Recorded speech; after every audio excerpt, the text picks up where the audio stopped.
He strode into the dining room with the swagger of a man who believed gravity bent slightly around him. Each step seemed to announce his arrival, as if the universe should part like a curtain to let him through. Conversations dimmed. Cutlery paused mid-motion. Even the air seemed to contract, holding its breath. A wine glass hovered in mid-sip across the room, the woman holding it frozen by some unseen command. A fork slipped from a hand and hit a plate, its metallic chime slicing through the silence. A jarring note in an otherwise intimate melody meant only for love. And then I saw her, my wife. Her eyes flickered as they met his. Not surprise. Not fear. Something between guilt and defiance. A split-second glitch in the mask she wore so effortlessly. His voice thundered over the hushed room, arrogant and uninvited. Why wasn't I invited to this? She didn't flinch. Not even a twitch. Instead, she let out a soft, breathy laugh, one that carried a practiced ease, as if brushing off an awkward joke. Then, with a dancer's grace, she reached for the empty chair across from me and slid it out like a hostess accommodating a late guest. "My mistake," she said lightly, almost playfully. "I didn't think you'd care." My pulse began to roar, hot and heavy like a wildfire sparked beneath my skin. I tightened my grip around the fragile stem of my wine glass. Not to toast, not to drink, but to ground myself. The urge to shatter it in my palm surged like a wave. But I didn't. Not tonight. Instead I rose. Calmly. Deliberately. My voice didn't shout. It didn't plead. It sliced clean through the room like a blade honed by clarity and years of buried hurt. "You two go on," I said. "I'm done with this marriage." The silence that followed wasn't just awkward. It was suffocating. It pressed down on everyone present, heavy and solemn. Perhaps they thought they'd heard wrong. Perhaps it was only my own heart cracking, the sound echoing so loud in my ears it drowned out the world. But I knew what I said. I meant every word. I turned and walked out. No dramatics. No backward glance. Just the steady rhythm of my footsteps on polished floors, each one tearing through the glossy illusion we'd painted for so long. Years. A decade of devotion. Of late-night texts written with love. Of weekend trips filled with laughter and exploration. Of whispered dreams under sunrises and shared blankets. Her laugh had been music to me. Bright and pure like wind chimes caught in spring air. I had shaped my world around it. Around her. But what I'd mistaken for love had been little more than theater. A masquerade of affection hiding the rot beneath. I should have seen it sooner. The late nights that ran over. The sudden work trips. The way she clutched her phone like a lifeline. Her screen tilted just out of view. The kisses became brief, mechanical. Obligations instead of desires.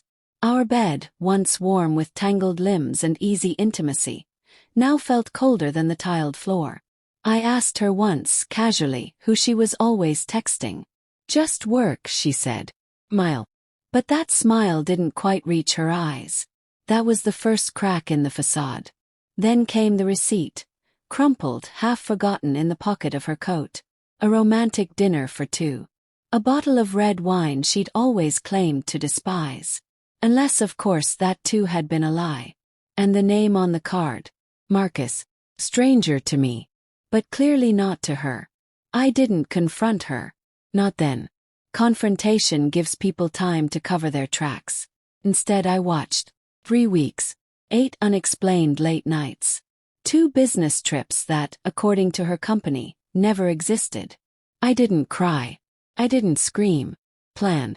Because revenge doesn't boil over in rage. It crystallizes in stillness. It grows in the quiet moments, taking shape with surgical precision. I became an investigator in my own life. I tracked her movements, cross-referenced her call logs. I watched as the woman I'd given my heart to disappeared further into another man's arms.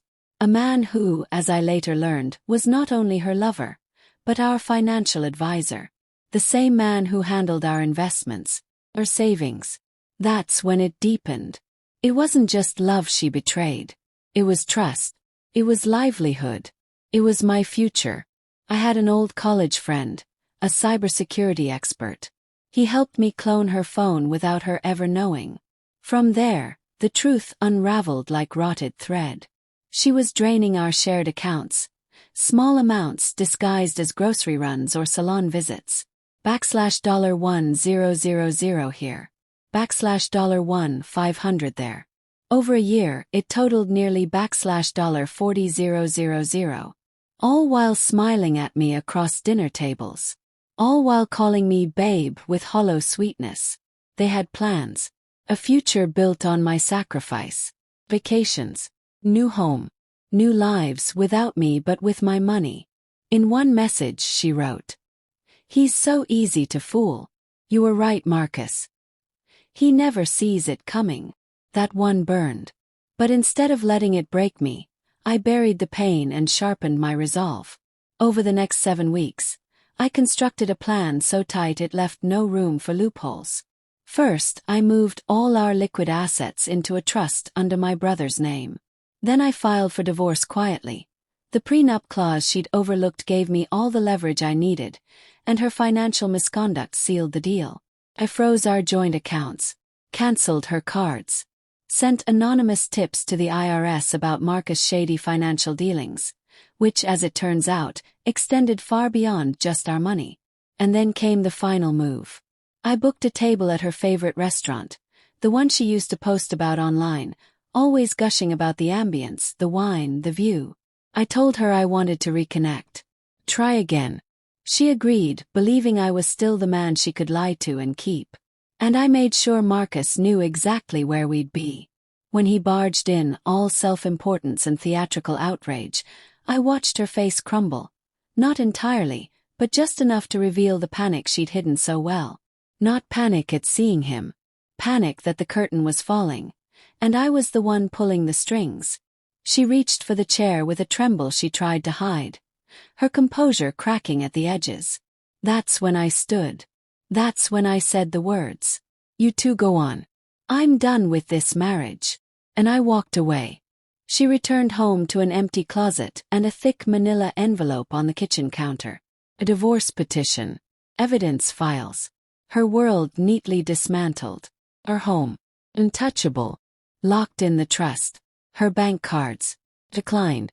Marcus. Under federal investigation. His career unraveling. I sent screenshots of their affair to her closest friends. Preemptive. Before she could spin her own tale. She called once. Left a voicemail. Started with sobs, ended with venom. I didn't respond. Some say revenge is petty. That it makes you know better than them. I say it's justice. Justice isn't always loud. It doesn't always need to scream. Sometimes it's delivered in silence. In absence. In the space where once there was trust, now filled with consequences. She thought she'd won. But I wrote the final chapter. And I made sure she never forgets who closed the book.